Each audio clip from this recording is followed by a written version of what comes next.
Lightworkers Unite is a podcast and social show hosted by intuitive women, lightworkers, and most importantly, friends, Mayume and Manjeet. Welcome to our podcast, Lightworkers Unite, where we believe there is a lightworker within all of us. Whether you are a medium, an educator, or a nuclear medicine technologist, there is a lightworker within you, and we have work to do. This is a safe and sacred place where lightworkers connect, grow, and learn. And share our light with the world. Because this is our last podcast of 2021. Oh my gosh, it is, Manjeet. Right? It is. It's our last one. Yeah. So we thought it would be kind of fun just to talk about some uplifting stories, things that have happened that we've noticed and things that have happened to us, maybe our clients, without saying any names. Yes, that's a great idea. Stories of greatness and love and light. And I mean, we're light workers. That's what we do. Yes.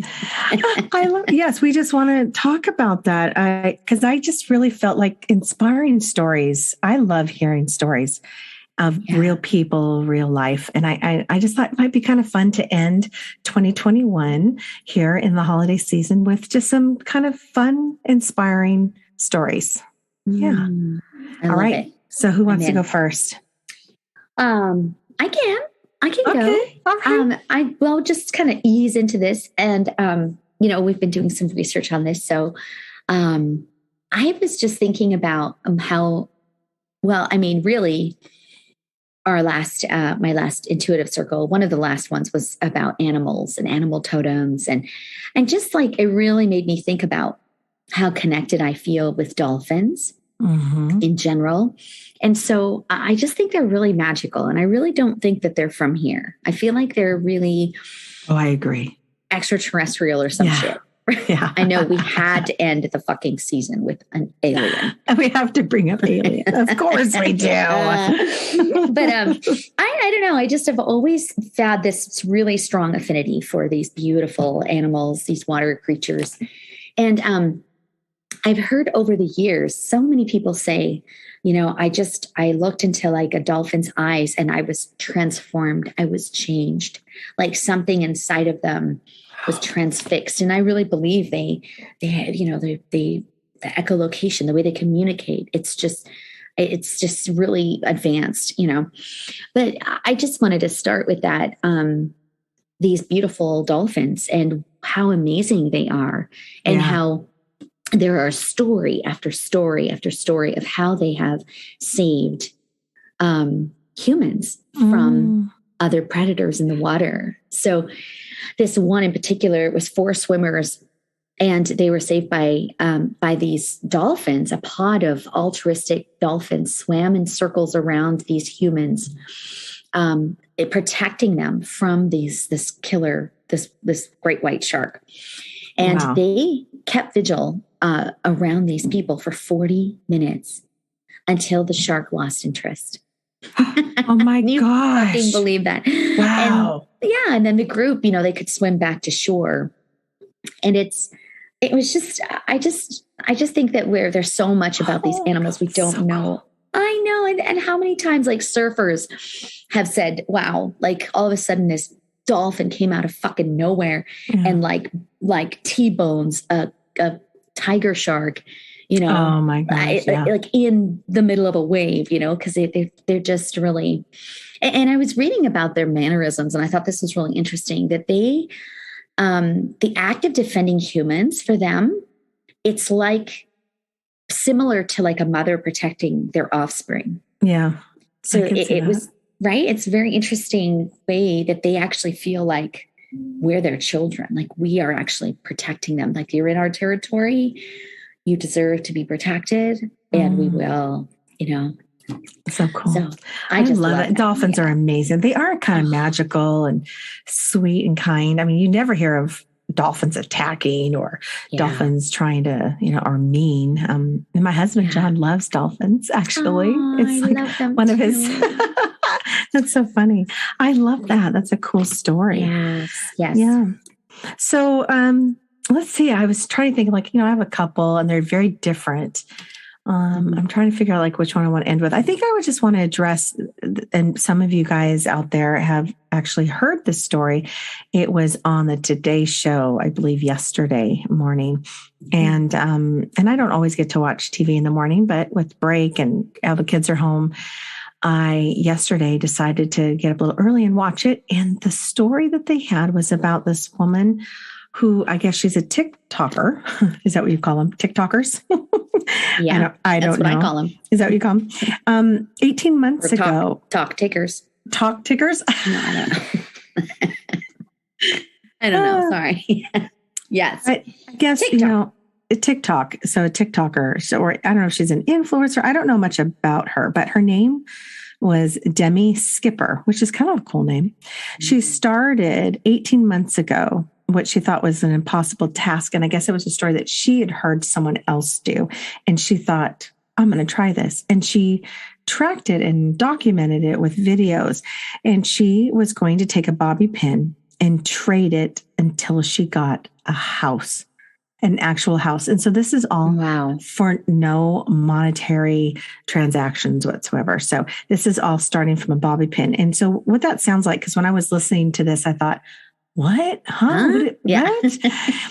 And she does, and she has a picture of this bobby pin. And then again, she was documenting, doing videos, and she keeps asking people, like, what can she trade this? Who would trade this bobby pin for something? Mm-hmm. And so, she kept posting and posting her bartering journey on social media. And most of it was Instagram and TikTok. And long story short, she goes through and she continues to trade until the items get bigger and bigger. And it kind of goes anywhere from like, I think she was saying there's speakers and then to like, Apple TV. She kind of talked about this along the way because I was curious, like, what? How do you build? Like, who trades what? It was a pair of earrings was the very first trade. Like, I'll give you these earrings for that bobby pin. So a lot of times these people are maybe wanting to help her out, or maybe they, I was willing to give this away. So it just continued. So from what was a penny went to $10, right, in value, and then she just kept going up from there. A set of margarita glasses were traded for a vacuum cleaner, then a vacuum cleaner to a snowboard. And the trades, they slowly increased in value. And soon she found herself with a 2008 Dodge Caravan worth $1,095. Isn't that crazy? That's nuts. I love it. I love it. And I kind of want to get on our social media and figure this out. So basically what it came down to how she finally got the house. And I encourage everyone, because I'm going to do the same, as I'm going to go watch this video. They showed a clip of it on the Today Show of her being videoed as she's on her way to make the trade for the house. And she's crying because she cannot believe that it's actually happening. And you see her getting handed the keys. So it was a solar powered trailer to 2 Tennessee realtors in order to receive the home. And like I said, it looks like a cute little trailer that like a food trailer or food truck would be, but it's on wheels. And she had fixed it up and painted it. And that's what she did. These 2 Tennessee the couple wanted that trailer because they had plans for it to actually give it to someone else to help them. And so they gave her this house. So Demi and her husband, they were going to be in Clarksville for around the 3 months while they renovate the home. So what they did, she got the home and now they're renovating, fixing it up because it didn't cost any money. And then they're going to give it away. They're going to give this cute little home, and it was not very big. It's darling. But I just think what a beautiful story of this beautiful human race of where we could trade little items, right, to bartering, helping one another, no monetary transactions. And she ends up with this house that she in turn, instead of keeping it for herself, is fixing it up and giving it to someone else. Oh, how cool. I love it. Yes. It's cool, the bartering too. Like I know you and I both, honor that form of payment as well with our clients and stuff, because sometimes that is just as, it is just as valuable, that whole concept of here, let me provide this service for you and you can provide that service for me. Correct. I just love that. It really is opening up this door to like, that connection that's not contingent upon money all the time. Right. I love just it. love a that. simple trade, the way it used to be way back when, right? No shit. Yeah. Yeah. When people, yeah. Right. I love it. Yes. I love it. I just thought it was really cool and kind of inspiring. And who knows, maybe, she's maybe a front runner in this and maybe lead the way, and other people might catch on and want to do the same thing. Let's say, what can I get, or have a goal? I do think that it connects people, human beings, to understand like, oh my gosh, this is your journey. Let's see, what do you've got there? What could I trade to give you for that item, just to help her out? And here she was. And it all is, as you know, being light workers, it's all divinely planned. I feel like the right people presents themselves. And there she is with this cute little trailer. So Demi Skipper, I think you should check it out. You got to check out the trailer that she fixed up and ended up that last trade for her house. It's very cool. Very cool. Anyway. Very cool. I love it. Yes. And kindness, right? It's just like this act, these beautiful acts of kindness. I think that's, and that's kind of what I am thinking with this next story. Are you open to the? Yes. You're next. I was really moved by this because I have a real connection with people that are vulnerable in our communities, right? Whether they're homeless or they're in transition somehow, or they're trying to get themselves back to a place of self-sufficiency. I don't know. That's this story really hit me. It's a story about a barber named Brennan Jones, 29, from Philadelphia area. And he basically spent most of his free time for like a year and a half driving around Philly, giving free haircuts to the homeless. Oh.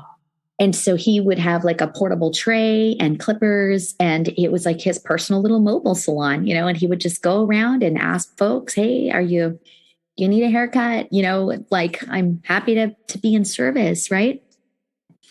And I just love that, because he's, one of the things that he was saying is that it's just a haircut, but to these folks, it's like a new beginning. Mm-hmm. And I just really resonated with that feeling of rebirth, renewal. And to me, it's really about the balance between, as a coach, we talk about, changing our inside to reflect our world outside. And this story is about a man saying, let's change our outside and see if that shines some light to the inside of your life. How is that? And how those two things are really, really connected, taking care of ourselves physically, as well as emotionally and spiritually and energetically, just so I just love that he was so compelled to do this for people. And the cool thing that happened is there was a business owner named Sean Johnson. And he's 44, and he saw this dude doing all this work in Philadelphia. He's like really impressed with this guy. Uh-huh. He's been trying to get him to work for him and all kinds of stuff. And, Brennan's Jones is like, no, I'm good. I'm okay. Thank you for the opportunity. And so finally, Sean Johnson, this guy says, hey, takes him to this building and says, hey, do you like this building? And he goes, yeah, I love this building. This Brennan Jones guy. And then, Sean, this entrepreneur, throws in the keys and says, because of what you've done for others, this is my way of doing something something for you. Oh, so cool. Yeah. And so it's just really cool, that full circle of kindness, like somebody acknowledging, wow, this person is doing this out of the goodness of their heart. And so now Jones continues his haircuts for the homeless. And it's on Mondays. He calls them the Monday makeover. Isn't that awesome? That's awesome. But he also expanded that into providing food and toiletries if needed. So it's like, this ripple effect, right? This is what I feel like as light workers, this is what is possible for us when we see some kindness in the world, to be able to say, wow, I want to honor that. And then it just expands and grows and grows. And so planting all these really powerful, good seeds in the world. I love that story. Love that. I love that. How cool. And you know what? And he was giving and giving and giving. And I know you've talked about this and we've talked about that. the cycle of giving and receiving. So there was an imbalance. And so for this person to say, listen, here, this is why he needed to receive that building. Like to create that balance of you've been giving and giving. So here, this is to thank you. And this is return. And then so he can keep that cycle of giving, continue it. I love that story. That was my last newsletter. Exactly. The wheel, right? You have to, like, if we're not receiving, then how are we expanding? You know, and so by him receiving this beautiful gift, he's able to say, okay, what about toiletries? Hey, man, need a toothbrush? How about some socks? Like, I've got a building now. I can hold these things for you, for all of you. Yeah. I love that. Yes. So cool. See, look at that. Fucking full circle. Full circle. Cycle. I love full this circle. Shit. So okay. What do you got? You got another one? I do, actually. This is a personal one that I actually shared this in my Sacred Circle because it is kind of serendipitous, and I love that word. But it may be one that I've shared on the podcast a long time ago. I'm not sure, but it's so crazy, like crazy miracle, crazy weird, like can't make this shit up, can't explain. It's one of those you cannot explain what had happened. And it actually was during Christmas time. I'll never forget it. It was probably a few days before Christmas. My younger brother, Steve, had called me. And this was probably, I think it was maybe 5 years.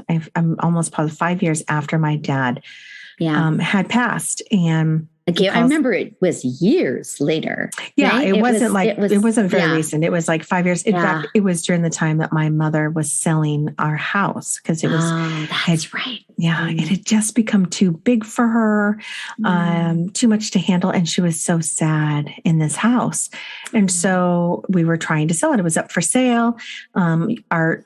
Your friend, mutual Renee Breen, was our realtor because she knew, my brothers and you guys younger than us. And she had made these beautiful flyers with the photos. We had remodeled the kitchen, and it was just time. And so my brother calls me out of the blue and says, I have a story for you. And I was like, yeah. And he says, are you sitting down? So I was like, okay. So he starts to share with me. He goes, so my employees, he had an electrical business, still does. We're trying to fax him their time sheets, their time cards. And they kept saying, Steve, for some reason, your fax machine's all messed up. We don't know what's going on. Did you change the number? We're trying to fax you. And it keeps going to some other person's house. And Steve was like, what? That doesn't make any sense. What are you talking about? So they said, well, check it out. So he's like, I'm standing right in front of it. It's here. It's the same number. He decides to call it to see what happens. And as he calls it, a woman on the other end of his fax number picks up. And she picks up the phone and says, hello. And he says, who's this? And she says, hi, Steve. It's me, Gina Christensen. Gina Christensen was the sole witness in my father's murder. And he's saying what, and she knew it was Steve because she had just recently moved to a new home. They had plugged in her phone, and she says, and she has the caller ID, and it kept coming up, Steve Varnell. And she said it freaked her out. She was like, I don't know what's going on. I have no idea. She's been working with the phone company.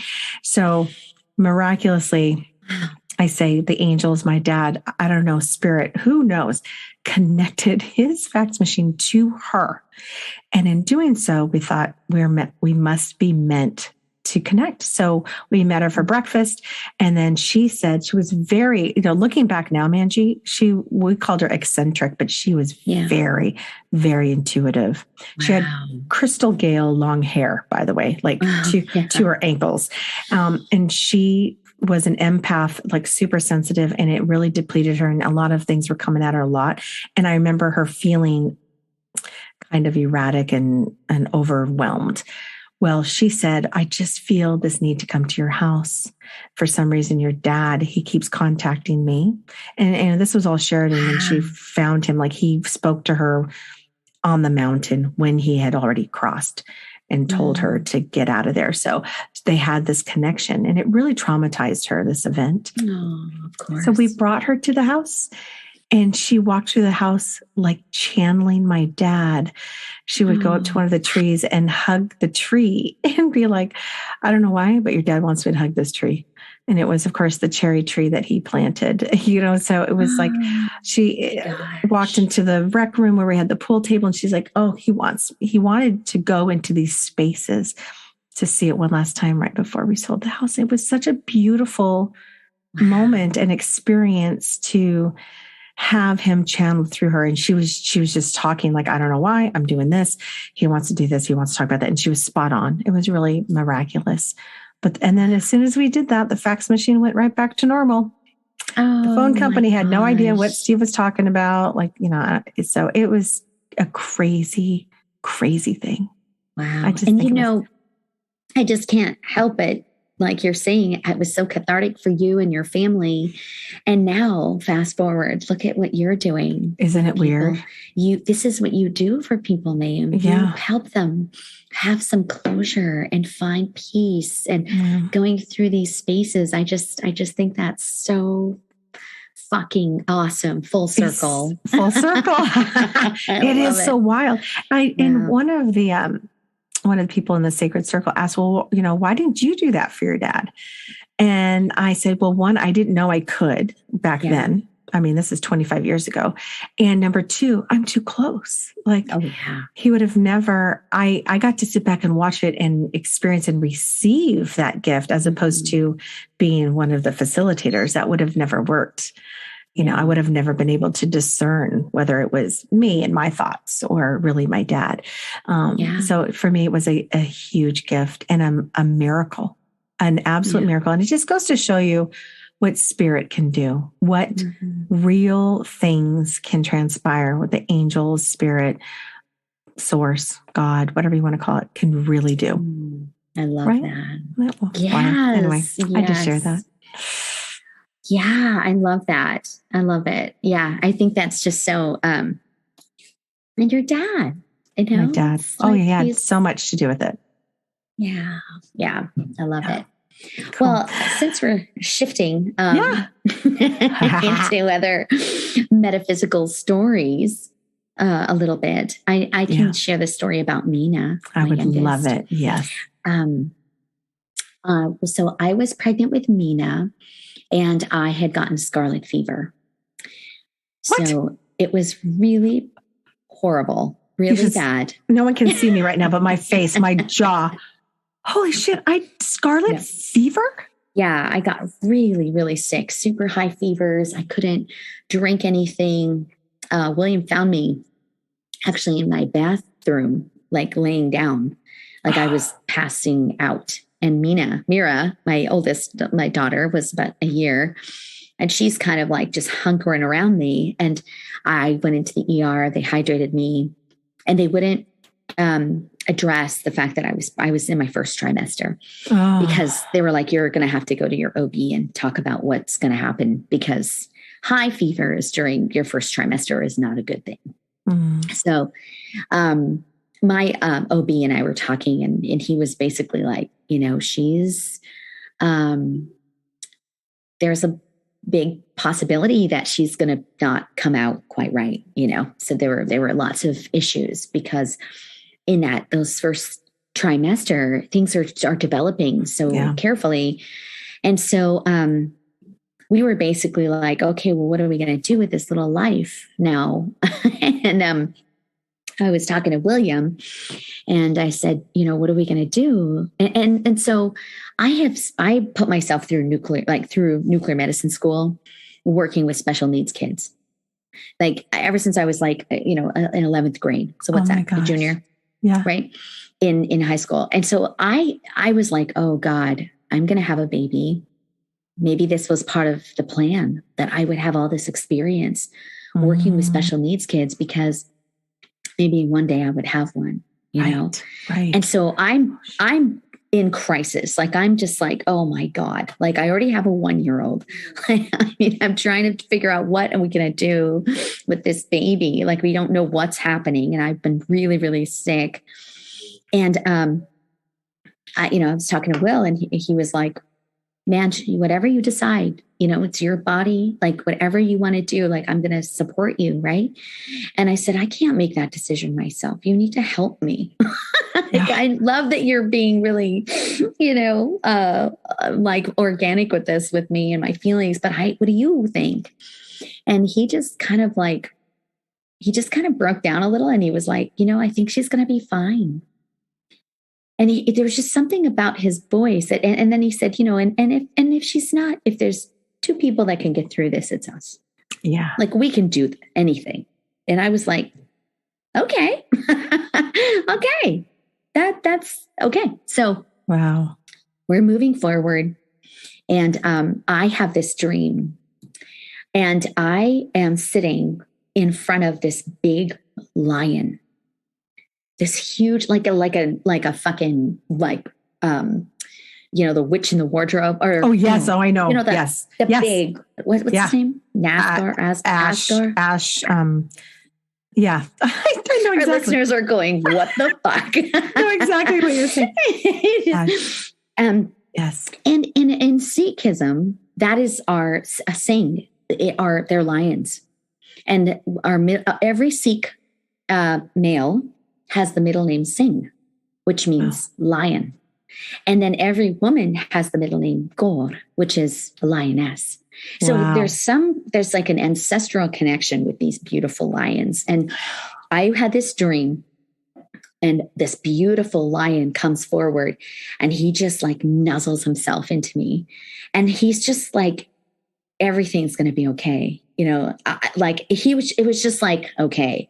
And I said, I could hear this, like I could feel like this beating of a heartbeat inside of me, and I could feel it going slower. Ooh. And the lion starts walking around me, right, and like pushing me, nuzzling me like this, right, and then all of a sudden settles down at my feet, and then the heartbeat picks up. Holy shit. I can hear all this. And I, in that moment, say in the dream, hey, little one, whatever you need, just come. Just come. Just use chills. My body, use my soul, use every ounce of me. Just come safely. And it was like, like girls have a really high heart rate, right? Yeah. Yes. I could just feel it. Like, and I just was like, just use me. Just get the fuck here. Like we can do this. Okay. And I woke up, and all of my blankets were wrapped around my feet. Whoa. Like it was so weird, because I had no blankets on me, but they were all wrapped, like where the lion was resting. Yes. Right? Oh my God. I've never heard this. I love this. Fast forward, little Mina came into the world, a beautiful, bright gem. That's what her name means. Mina means precious stone, right? She just showed up. And to this day, her and William, they do have this, like, I mean, he's very close with Mira too, but there's just this something, I don't know. It's like he knew there was something I didn't have, like you were saying before. I was too close. I couldn't feel it, whereas I needed that outside person to say, no, man, we got this. She's good. She's going to be fine, and she's going to be okay. Yeah. We can do it.